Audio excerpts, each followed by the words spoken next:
Hello students, welcome to chemical science. और बच्चों, आज की क्लास में हम लोग सीखने वाले हैं इलेक्ट्रॉनिक कॉन्फ़िगरेशन। ठीक है। तो इससे पहले के जो 3-4 क्लासेस थी उसमें मैंने आपको यही चीज सिखाई कि कौन से ऑर्बिटल्स पहले भरे जाएंगे, कौन से बाद में भरे जाएंगे, है ना। इलेक्ट्रॉन्स की फिलिंग कैसे होगी, पेयरिंग कब होगी, है ना। चलिए, तो अब हम आज की क्लास में फाइनली जो अभी हमने पिछले 3-4 लेक्चर में चीजें सीखी और आज हम उस टॉपिक को पूरा को कंक्लूड करते हैं और आज उसको हम इलेक्ट्रॉनिक कॉन्फ़िगरेशन आपको कुछ लिख के दिखाते हैं। चलिए, तो स्टार्ट करते हैं। थोड़ा सा अगर आप चाहें तो मैं आपको हिंट के तौर पे कुछ दे देता हूं पहले से। लाइक आपको मैंने अब्बाउ एनर्जी डायग्राम बताया था, है ना। हुंड्स रूल, पाउली रूल सब हमने यहाँ पर कंप्लीट कर लिया है। चलिए, तो सबसे पहले कहते हैं कि सर 1s में इलेक्ट्रॉन भरे जाएंगे, फिर 2s में, फिर 2p में, 3s में, 3p में, है ना। आपको कैसे पता चला कि इलेक्ट्रॉन कहाँ भरे जाएंगे? तो इसके लिए मैंने आपको एक रूल डिफाइन किया था, यहाँ पर बताया था, this is n+l rule. Yes. चलिए, तो उसके अकॉर्डिंग हमने इलेक्ट्रॉन्स कहाँ पहले भरना है, कहाँ बाद में, ये हमने सीख लिया था। तो अब ऐसा करते हैं, मैं इसको थोड़ा सा कंक्लूड करता हूं यहाँ पर एक बार फिर से। देखिए, पिछली 4-5 क्लास में जो भी हमने सीखा, तो सबसे पहले आपको जब इलेक्ट्रॉनिक कॉन्फ़िगरेशन लिखना होता है ना, 1s 2s 3s जो भी लिखना है, तो उसको याद करने की मैंने आपको ट्रिक बताई थी। क्या थी वो ट्रिक? मैंने कहा था S S P S P S, आपको ये लाइन याद रखनी थी, S S P S P S. ठीक है। फिर हमें याद करना था डीपीएस, दिल्ली पब्लिक स्कूल, है ना। फिर से यहां पर हमें क्या करना था, डीपीएस, दिल्ली पब्लिक स्कूल। फिर हमें यहां पर करना था एफडीपीएस। ठीक है, एफडीपीएस, और फिर से यहां लिखना है एफ डीपीएस। समझ में आया बात? क्या याद करना है? SSP, SPS, DPS, DPS, FDPS, FDPS. Clear है? चलिए, अब यहां पे काउंटिंग कर देंगे हम लोग। एस की कहानी बच्चों 1 से शुरू होती है, तो 1s, फिर 2, 3 और 4, देन 5, 6, 7 और यहां पे आ जाएगा 8। इतना समझ में आया? पी की स्टार्टिंग हमें 2 से करनी होती है, याद रखें, हमेशा 2p होता है बच्चों, है ना। 1p कभी नहीं होता बच्चों। क्यों नहीं होता है? क्वांटम नंबर्स देखिए, सब समझ में आ जाएगा। तो 2, 3, 4, 5, 6 और 7। क्लियर है? और फिर आपको अब आ जाओ डी में। डी की स्टार्टिंग जो होती है 3 से होती है, 2d कभी नहीं होता। क्यों नहीं होता? फिर से वही बात, क्वांटम नंबर्स देखने हैं आपको, 3d, 4d, 5d और 6d। और एफ की जो स्टार्टिंग होती है 4 से होती है, 4f और 5f। तो ये रहे आपके एनर्जी के सीक्वेंस में ऑर्बिटल। सबसे ज्यादा एनर्जी किसकी है? 8s की, 7p की। इस तरीके से आप इनको एनर्जी के इंक्रीजिंग ऑर्डर में अरेंज कर सकते हो। ठीक है। अब आपको जितने भी इलेक्ट्रॉन्स भरने हैं, जो भी आपका एलिमेंट है ना, जो भी आपका एलिमेंट है आप उसे उठाइए और इसमें डाल दीजिए। और बस एक्सेप्शंस वहां पर नहीं होने चाहिए, है ना। एक्सेप्शंस 2-3 हैं, आपके जो पेपर है पूछ सकता है, मैं वो बता दूंगा और उसके रीजन भी अभी आपको हम डील करते हैं। चलिए, तो समझ में आ गया सर। अब मैं आपसे अगर कहूं कि सर मुझे इलेक्ट्रॉन भरने हैं कितने,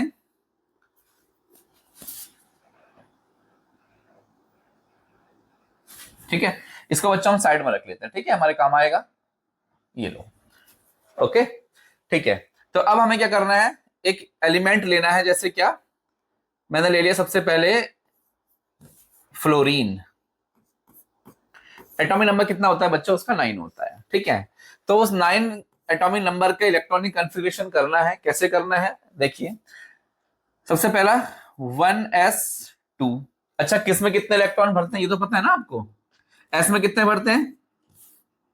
S, P, D, F, 2, 6, 10 और 14, ये याद रखना आप लोग। ठीक है। हाँ, तो 1s2, 2s2, 2p 6 होता है वैसे तो, है ना। बट अब हमें दिख रहा है कि सर 6 में तो ये 10 हो गए टोटल इलेक्ट्रॉन। देखो 2 और 2 4 और 6 कितने हो गए? 10। हमें कितने भरने हैं? 9। तो हम क्या करेंगे यहाँ पर, 2p5 कर देंगे। क्लियर है? तो ऐसे करके आपकी जो इच्छा वो कर लीजिए। फ्लोरीन के बाद कौन आता है यहाँ पर? सपोज चलो क्लोरीन ले लेते हैं। एटॉमिक नंबर कितना होता है बच्चों? 17। तो क्या हो जाएगा बताइए, 1s2, 2s2, 2p6, 3s2 3p5। ठीक है, काउंट करेंगे 6 2 8 2 10 12 और 5 17। समझ में आई बात नहीं आई? अब आपकी जिसकी इच्छा उसको कर सकते हो, ये आपके सामने मैंने रख दिए है कैसे कैसे भरे जाएंगे, है ना। हम ऐसा करते हैं, हमसे क्वेश्चन कभी कभी डी ब्लॉक से पूछ लेता है। ठीक है, तो डी ब्लॉक में हम क्या ले लेते हैं, सबसे पहले स्कैंडियम ले लेते हैं। ठीक है, एटॉमिक नंबर कितना होता है बच्चों उसका 21। अब क्या आ जाएगा बताइए, 1s2 2s2 2p6 3s2 3p6 4s2 3d1। कैसे समझ में आ रहा है आपको? यहां से देखो, सबसे पहले क्या है 1s, फिर 2s 2p 3s 3p 4s और फिर क्या है बच्चों 3d है। समझ में आया? अब 21 था तो डी में एक ही इलेक्ट्रॉन, मैक्सिमम हम उस पर 10 इलेक्ट्रॉन भर सकते हैं, बट हमारे पास एक ही इलेक्ट्रॉन था तो हमने एक ही भरा। क्लियर है? अब बताइए, और mn का करते हैं। mn का एटॉमिक नंबर होता है बच्चों 25। 1s2 2s2 2p6 3s2 3p6 4s2 और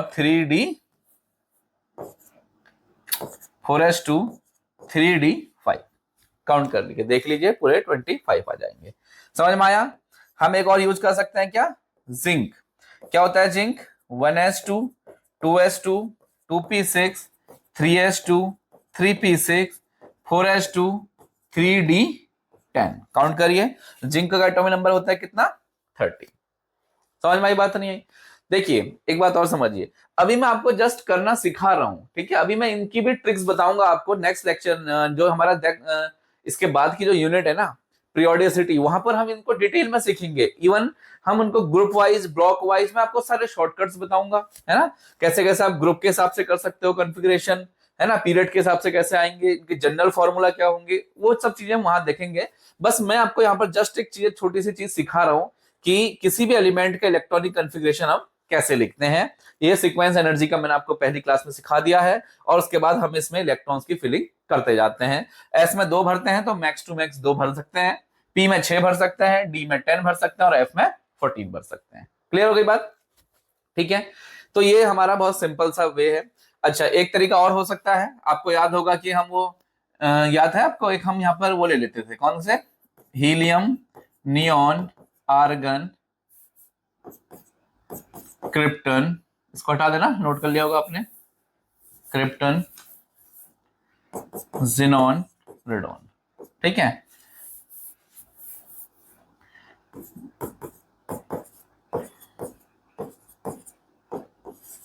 ये इनके एटॉमिक नंबर है। ठीक है, अब जैसे हमें क्या करना है, ध्यान से सीखें।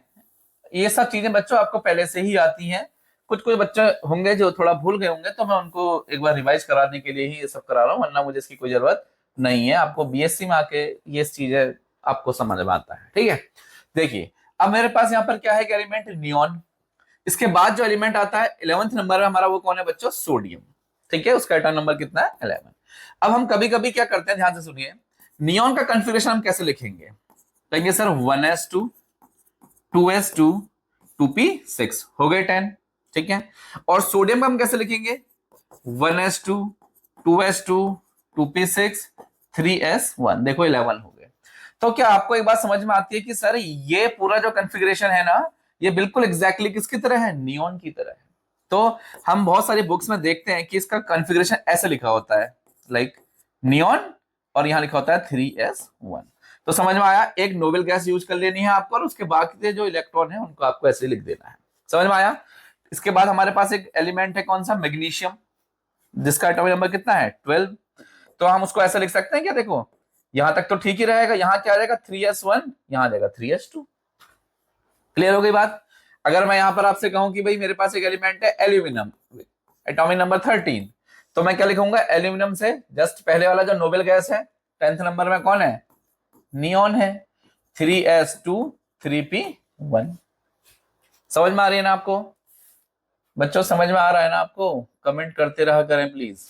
ठीक है, समझ में आई बात नहीं आई? और जो भी आपको डाउट्स होते हैं तो आप कमेंट कर दीजिए, मैं नेक्स्ट लेक्चर में कोशिश करूंगा कि आपका नाम के साथ ही उस डाउट को मेंशन कर दूं, तो आप लोग को पता भी चलेगा। चलिए, ठीक है, क्लियर है यहां तक, समझ में आ गया होगा? ठीक है, अब हमारे पास एक चीज सीखने की है यहाँ पर, ये बच्चों की चीज थी, इसमें कोई बहुत बड़ा इशू था नहीं। जब हम एलिमेंट्स को भी पढ़ेंगे, है ना, पीरियोडिसिटी में, तो आपको ये चीजें डिटेल में सिखाई जाएंगी। अब हम यहाँ पर क्या देखते हैं कि सर एक एलिमेंट है मेरा, कौन सा, क्रोमियम। क्या है, क्रोमियम, एटॉमिक नंबर 24। सब बच्चों को पता है ये एक एक्सेप्शन वाला केस है। 1s2 2s2 2p6 3s2 3p6 4s2 3d4। भाई होना तो ये चाहिए था, भाई 24 है तो ऐसे ही भरते थे अभी तक हम लोग, है ना, सही है। लेकिन हम क्या देखते हैं कि सर ये इसका इलेक्ट्रॉनिक कॉन्फ़िगरेशन ना ऐसे ना होके थोड़ा सा डिफरेंट होता है। कैसा होता है, 1s2 2s2 2p6 3s2 3p6 4s1 3d5। Sir ये क्या करा, आपको समझ में नहीं आया बिल्कुल, है ना। मैंने बच्चों यहाँ पर क्या करा, 4s2 को 4s1 कर दिया और 3d4 को 3d5 कर दिया। कह सकते हो कि सर मैंने एक इलेक्ट्रॉन को यहां से यहां शिफ्ट कर दिया। यही तो कुछ किया है, देखो ना यार ध्यान से, है ना। क्या करा है मैंने, इसमें इलेक्ट्रॉन को शिफ्ट कर दिया। यस, अब ऐसा मैंने क्यों करा और कहां कहां ये सब हो सकती है चीजें, देखो इस वाले कलर से देखना कैसा आपको विजिबिलिटी आ रही है, ठीक है। हाँ बताइए, अब आपको ये चेक करना था क्यों हुआ, ठीक है, अभी मैं बताता हूँ इसके रीजन आपको, ध्यान से।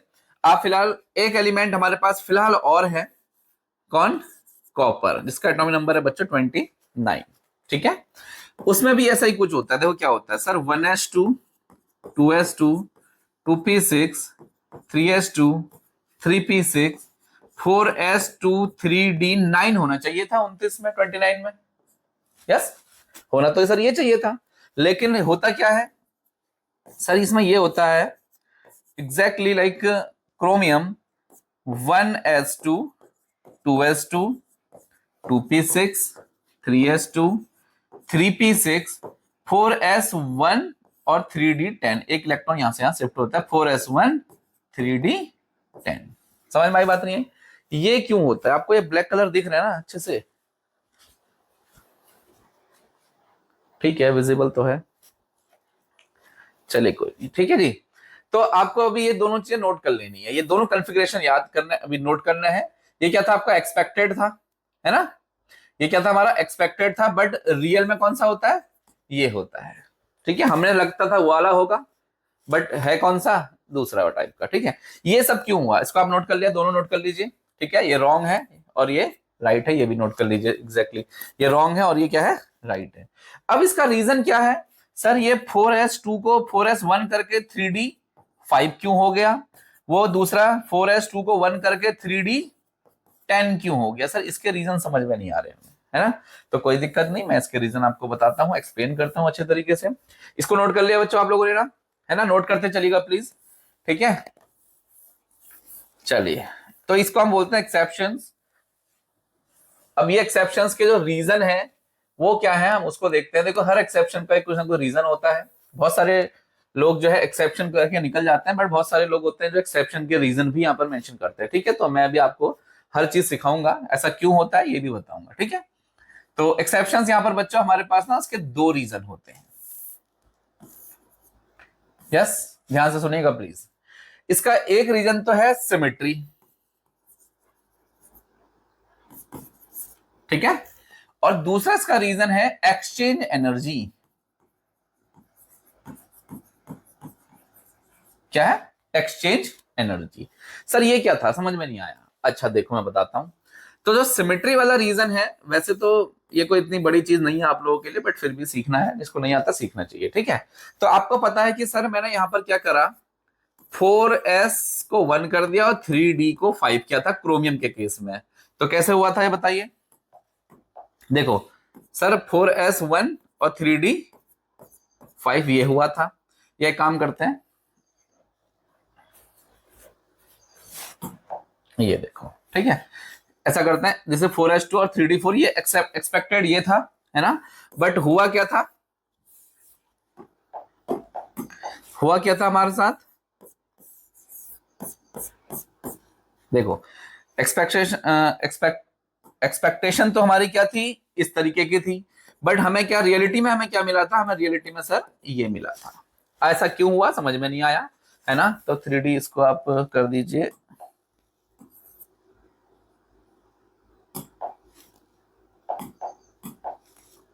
3D4, ठीक है, और ये क्या हो जाएगा 4s2, ठीक है, और यहां पर आके क्या हो गया 4s1 और 3D5 होगी।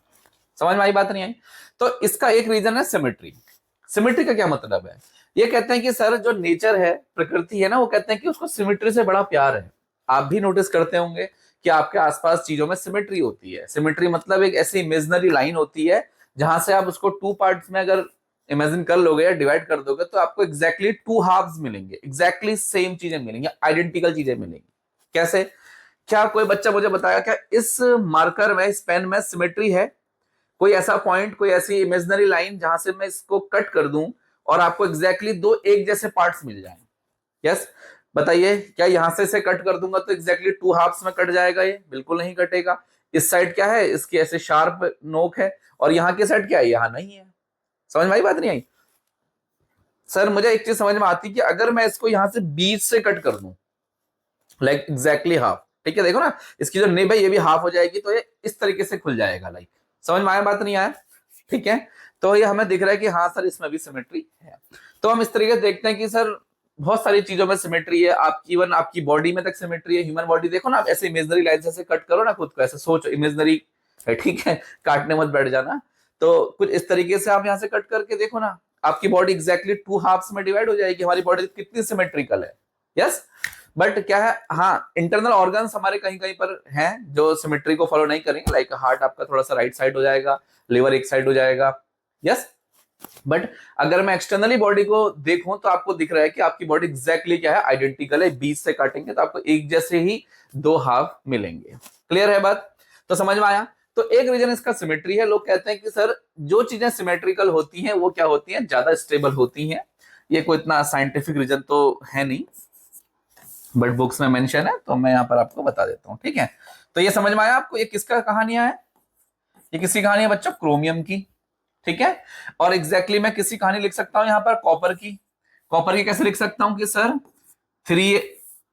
4s, देखिए 4s2 4p 3d9। ठीक है, एक्सपेक्टेड तो ये है, होना तो ये चाहिए उसके हिसाब से, बट होता क्या है सर? होता यह है कि 4s1 और 3d10 हो जाता है सर। ये समझ में आया? अब इसका क्या रीजन है? एग्जैक्टली बिल्कुल ऐसे ही देखो ना, यहाँ पर आपको एक बहुत बढ़िया पैटर्न, बहुत बढ़िया सिमेट्री दिख रही है, यहाँ ऊपर वाले में नहीं है। तो ये जो क्या है, मोर सिमेट्रिकल अरेंजमेंट है। क्या है बच्चों? मोर सिमेट्रिकल अरेंजमेंट। समझ में आई बात नहीं आई? तो यहां पर आप ऐसे करके देखिए ना, क्या हुआ देखना, दिस इज 4s2, ठीक है, 4s2 4s2 3d9 1 2 3 4 5 6 7 8 और 9। क्या है सिमेट्री? बिल्कुल सिमेट्री नहीं दिख रही है सर, मुझे तो वहां पर कुछ गड़बड़ दिख गई है सर। ठीक है सर, कोई दिक्कत नहीं। नीचे एक बार और ड्रॉ करके देखते हैं, है ना। नीचे वाले अरेंजमेंट को देखिए, उसमें क्या है? क्या है? 4s1 3d10 1 2 3 4 5 6 7 8 9 10। मुझे दिख रहा है कि सर यहाँ तो इसमें सिमेट्री आ गई है डी ऑर्बिटल्स में, है ना, फुली फील्ड हो गए हैं। तो कहा जाता है कि सर हाफ फील्ड ऑर्बिटल्स और फुली फील्ड ऑर्बिटल्स जो है ना, वो औरों के कंपैरिजन में थोड़ा ज्यादा स्टेबल माने जाते हैं, है ना। वो इसीलिए इस पैटर्न को फॉलो, स्टेबिलिटी को बढ़ाने के लिए वो क्या कर दिया उसने, इसको सिमेट्रिकली फील्ड कर दिया, और इधर भी कुछ ऐसा ही कर दिया। समझ में आ गई? ये सिर्फ किसकी बात है? क्रोमियम की और कॉपर की। और भी बहुत जगह एक्सेप्शंस होते हैं।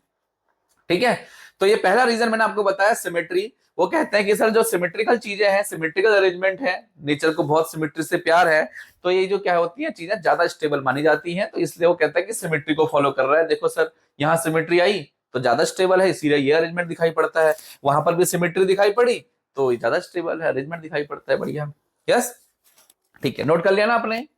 ओके, अब हमारे पास एक सीन और है, वो क्या है?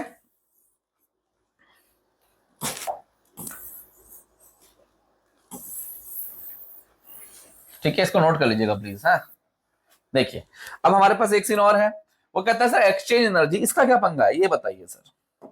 ठीक है सर, देखो एक्सचेंज एनर्जी में वो क्या कहता है कि जैसे हमारे पास बच्चों एक अरेंजमेंट था, इसको छोड़िए अभी फिलहाल, डी को ड्रॉ करते हैं। ठीक है, ये था अरेंजमेंट। क्या था हमारे पास? कि सर मेरे पास था 1 2 3 4, और दूसरा अरेंजमेंट जो था, अभी हम बात कर रहे हैं किसकी? क्रोमियम की, ठीक है।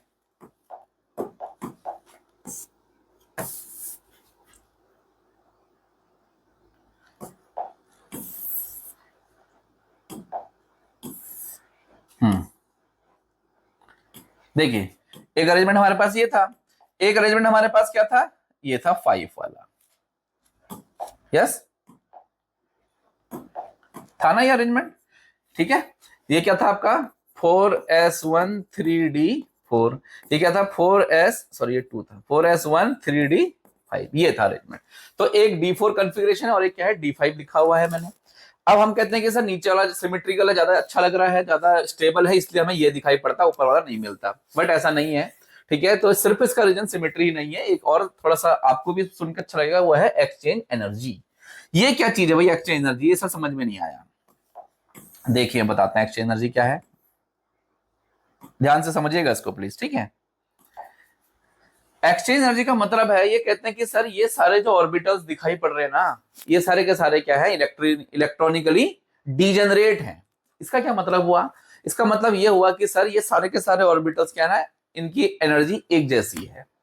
समझ में आया? इसको हम बोलते हैं इलेक्ट्रॉनिकली डीजेनरेट या डीजेनरेसी, इसे हम बोलते हैं। आगे आप लोग पढ़ोगे, है ना, कोऑर्डिनेशन कंपाउंड में इसका एक बड़ा रोल है, पढ़ा भी है आपने, ठीक है। चलिए अब देखिए और बात सुनिए। अब हमें, जैसे सपोज आप हो, आपकी क्लास बीएससी फर्स्ट ईयर के स्टूडेंट हो आप सारे के सारे, ठीक है। तो अगर आपका जो क्लास में सपोज 50 की स्ट्रेंथ है, बच्चे बैठे हैं अपने अपने सीट में, अगर मैं इनको उठाऊं और इनको सफल करा के फिर बैठा दूं, क्या होगा? कोई फर्क पड़ेगा? तो सर कुछ नहीं फर्क पड़ेगा, क्योंकि हम सारे के सारे एक ही क्लास के बच्चे हैं और आप ही हमें पढ़ा रहे हो और सेम चीज हमारी चल रही है, तो कोई दिक्कत नहीं, आपको यहाँ बैठ के पढ़ूंगा, यहाँ बैठ के पढ़ूं, है ना। ये समझ में आएगा, ठीक है। अब लेकिन सपोज मैं आपसे कहूं कि आप एक काम करो, अगर ऐसे ही है, अच्छा लग रहा है आपको कहीं भी बैठ के पढ़ना, तो एक काम करिए, सुबह से लेकर शाम तक मैंने आपको 50 बार आपकी सीटों को एक्सचेंज करा दिया। ध्यान से सुनेगा, क्या करा मैंने आपको? भाई मुझे पता है कि सारे बच्चे एक क्लास के हैं, सेम टॉपिक चल रहा है, तो आप ऐसा करो अपनी सीटों को एक्सचेंज करते रहो। अभी यहाँ बैठो, मैं कहूंगा भाई तुम वहां बैठो, है ना, पप्पू उधर बैठेगा। लाइक इस तरीके से मैं इनको बार बार इनकी सीटों को क्या करूंगा? एक्सचेंज करूंगा। क्या होगा उससे? कहोगे सर कुछ नहीं होगा, हम थक जाएंगे, हमारी एनर्जी डाउन हो जाएगी। एग्जैक्टली। और अगर हमारी एनर्जी डाउन हो गई तो हमें पता है कि सर एनर्जी और स्टेबिलिटी का तो भाई साइंस में बड़ा रोल है ना। क्या रिलेशन है इनका? स्टेबिलिटी क्या है ना, इनवर्सली प्रोपोर्शनल होती है किसके? एनर्जी के। सर ये बात मुझे पता है ना। स्टेबिलिटी जो है इनवर्सली प्रोपोर्शनल है एनर्जी के। अगर मैं इनके एनर्जी को कम करने में रहा सफल, तो क्या होगी? एनर्जी कम होगी, स्टेबिलिटी बढ़ जाएगी, ठीक है। बस हो गया। तो इसी चीज का फायदा मैं यहां पर उठाता हूं। मैं कहता हूं भाई एक काम करो, सारे इलेक्ट्रॉन एक जैसे हैं, तुम सब क्या करो, अपनी अपनी एनर्जी को, अपने अपनी पोजीशन को एक्सचेंज करो दूसरों के साथ, है ना। और उससे क्या होगा सर? उससे ये होगा कि एनर्जी क्या हो जाएगी? डाउन हो जाएगी। जैसे आपको मैंने एक्सचेंज करते रहा, आप थक गए ना, एनर्जी डाउन हो गई, और स्टेबिलिटी बढ़ जाएगी। कैसे? देखो अब इस वाले में देखते हैं क्या होगा, ध्यान से सुनिए प्लीज, ठीक है। डिफरेंट कलर से दिखाते हैं। इस वाले इलेक्ट्रॉन का कितने एक्सचेंज पॉसिबल है? क्योंकि सर ये वाला इलेक्ट्रॉन इसके साथ एक्सचेंज कर सकता है सर, सही है। सर यही इलेक्ट्रॉन भी इसके साथ भी एक्सचेंज कर सकता है सर, और एग्जैक्टली सेम इलेक्ट्रॉन इसके साथ भी एक्सचेंज कर सकता है सर। तो मुझे समझ में आया कि ये जो फर्स्ट नंबर में इलेक्ट्रॉन है ना, ये 3 इलेक्ट्रॉन्स के साथ अपने आप को एक्सचेंज कर सकता है, तो 3 एक्सचेंज काउंट होंगे, ठीक है। ओके, चलिए अब दूसरे वाले इलेक्ट्रॉन की बात करते हैं। इसकी बात करो, सर ये क्या इसके साथ एक्सचेंज हो सकता है? बोलो ऑफकोर्स हो सकता है, लेकिन आप सोचो ना, ऊपर जो फर्स्ट वाला देखो ना, यहां पर ये एक्सचेंज हो गया, जब ये इधर गया तो ये इधर गया, एक्सचेंज करना है। तो इसका पीछे को एक्सचेंज तो मुझे लगता है कि नहीं करना चाहिए, मुझे आगे की साइड आप कर सकते हो, ठीक है, पीछे एक बार हो चुका। हाँ, इसका इसके साथ हो सकता है सर, बिल्कुल हो सकता है, ठीक है। इस इलेक्ट्रॉन का इसके साथ एक्सचेंज हो सकता है, और इसका इसके साथ सर बिल्कुल हो सकता है सर, ठीक है सर। 2 एक्सचेंज और दिखाई पड़ रहे हैं। थर्ड नंबर के इलेक्ट्रॉन में आ जाइए। कौन से में आ जाए? थर्ड नंबर के इलेक्ट्रॉन में। कौन से कलर से? व्हाइट कलर से देखेंगे, ठीक है। तो थर्ड नंबर का जो इलेक्ट्रॉन है, ये कहाँ एक्सचेंज हो सकता है सर? ये यहां एक्सचेंज हो सकता है। हाँ, पीछे को तो हो नहीं सकता, क्योंकि हो गया, देखो ना, ये इसके साथ यहां पर हो गया है, और इसके साथ ये इधर सेकंड नंबर में यहां पर हो गया है। है ना। तो समझो चीज को, समझ में आई बात आपको नहीं आई? मैं आपसे ये बोल रहा हूं कि फर्स्ट वाले को बैक में नहीं करना है। क्यों नहीं करना है? क्योंकि जब आपने इस फर्स्ट को सेकंड से एक्सचेंज किया ना, एक्सचेंज का मतलब आपने सेकंड को फर्स्ट में भेज तो दिया एक बार, समझ में आया? इसलिए मैंने अभी उसको बैक में नहीं किया। ठीक है सर, ठीक है। ऐसे ही करके हमें पीछे को नहीं करना, हमें सीधे आगे चलना है। और लास्ट इलेक्ट्रॉन ये बचा, थर्ड नंबर को मैंने फोर्थ के साथ एक्सचेंज कर दिया। अब कहोगे सर फोर, अरे भाई फोर एक्सचेंज हो चुका है। देखो कैसे हो चुका, देखो ना, सबसे इधर फोर कहां हुआ है? फर्स्ट के साथ। रेड वाले में फोर कहां हुआ है? सेकंड के साथ। व्हाइट वाले में फोर कहां हुआ है? थर्ड के साथ। हो गए ना सारे एक्सचेंज। तो यहां अगर देखा जाए तो कितने नंबर ऑफ टोटल एक्सचेंज यहां दिखाई पड़ रहे हैं? 3 4 5 6। तो यहां पर क्या कहेंगे बच्चों, टोटल नंबर ऑफ एक्सचेंज कितने हैं?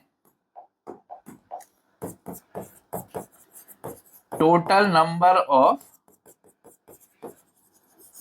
एक्सचेंज इक्वल टू कितने हैं? 3 + 2 + 1। 3 + 2 + 1 कितना आ गया बच्चों? 6 आ गया सर। कितना आ गया बेटा? 6। समझ में आया? तो सर हमें ऊपर वाले D4 अरेंजमेंट में दिखाई पड़ रहा है कि 6 एक्सचेंज यहां पर पॉसिबल है। 6 तरीके से वो अपनी पोजीशन को एक्सचेंज कर रहे हैं। तो जितना भी एनर्जी लॉस हो रहा होगा और एनर्जी कम होगी तो स्टेबिलिटी बढ़ेगी सर। ठीक है, समझ में आ गया। अगर मैं इसको D4 ना करके D5 करूं, है ना, अगर मैं इसको D4 ना करके क्या कर दूं बच्चों? D5 कर दूं, ठीक है, तो क्या होगा बताइए मुझे। सर अब मैं बताता हूं क्या होगा, देखो ध्यान से सुनिए। तो सबसे पहले आप एक्सचेंज काउंट करिए, ठीक है।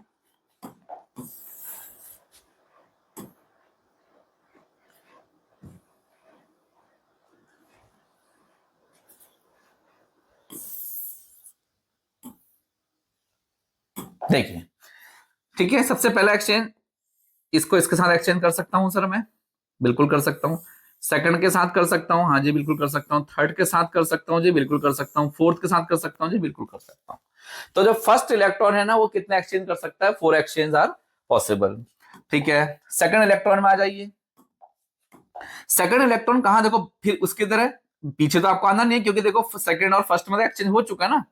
अब आपको क्या कर सकता है सर, आप यहां कर सकते हो सर, पहला एक्सचेंज यहां कर सकते हो सर आप,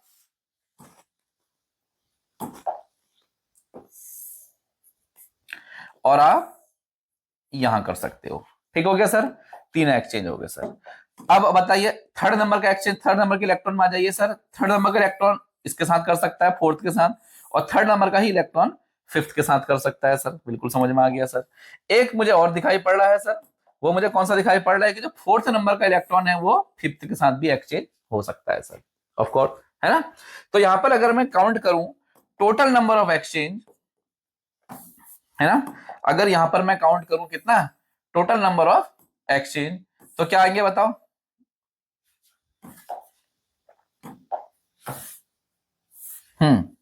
बताइए बच्चों, टोटल नंबर ऑफ, सर देखो ब्लैक वाले 1 2 3 4 प्लस रेड वाले 1 2 3 प्लस व्हाइट वाले 2 और प्लस पर्पल वाले 1। तो कितना आ गया? 4 + 3 5 6 7 8 9 और 10। सर मुझे यहां दिखाई पड़ रहा है 10 नंबर ऑफ एक्सचेंज। समझ में आई बात नहीं आई? तो सर जब D4 अरेंजमेंट होता है तो 6 एक्सचेंज यहां पर दिखाई पड़ते हैं, और ठीक है, उसमें जितनी भी एनर्जी लॉस होगी। और मुझे ये पता है कि जब D5 होता है ना, ये क्या है?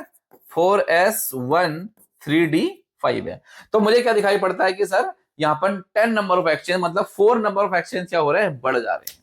सही है। और नंबर ऑफ एक्सचेंज बढ़ेंगे, एनर्जी की वैल्यू कम होगी। भाई जितना एक्सचेंज करेंगे जितना आपको थकाई लग जाएगी। लेट अस सपोज आपकी क्लास में 5 बच्चे हैं, है ना, और मैंने एक बच्चे को पकड़ा, है ना, लेट अस सपोज किसी को, चुन्नू को पकड़ा, और चुन्नू से कहा भाई ऐसा करना है पूरी क्लास के बच्चों के साथ एक्सचेंज कर। तो पहले पड़ोसी के साथ एक्सचेंज, फिर उसके पड़ोस के साथ, फिर उसके, और फिर उसके। कितने हुए? 4 एक्सचेंज हुए। ध्यान से देखो यहाँ पर, लेट अस सपोज ये स्टूडेंट है, ठीक है, चुन्नू, और इसके साथ साथ यहाँ पर 5 स्टूडेंट, टोटल 5 में है क्लास में, और 4 इसके साथ और हैं। तो चुन्नू कितने एक्सचेंज करेगा सर? 1 2 3 4, है ना। तो टोटल कितने हो गए यहाँ पर? 1 2 3 4, 4 एक्सचेंज हो गए। लेकिन अगर मैं यहां पर सोचिए ना, अगर मैं यहां आपसे कहूं कि भाई क्लास में जो है 4 नहीं है, कितने बच्चे हैं? कितने हो गए? 1 2 3 4 3, सॉरी 3 4 5 5 3 15। अभी 4 बच्चे, 5 बच्चे थे तो 4 एक्सचेंज हुए। 15 स्टूडेंट है तो कितने होंगे, फिर आप हिसाब लगा लो। सर ये चुन्नू तो फिर सबके साथ करेगा, अभी 4 के साथ किया था, अभी 5 नीचे हैं और 5 उसके नीचे हैं। तो क्या हो रहा है सर, नंबर ऑफ एक्सचेंज बहुत ज्यादा बढ़ गए हैं। तो चुन्नू अब ज्यादा थकेगा या पहले ज्यादा थक रहा था, मुझे बताइए, है ना। समझ में आई बात, नहीं आई आपको? अरे बोलो यार, कोई तो कमेंट क्या करो, यस सर, नो सर, कुछ नहीं करता है कोई, ठीक है। तो सर मुझे समझ में आ गया, है ना।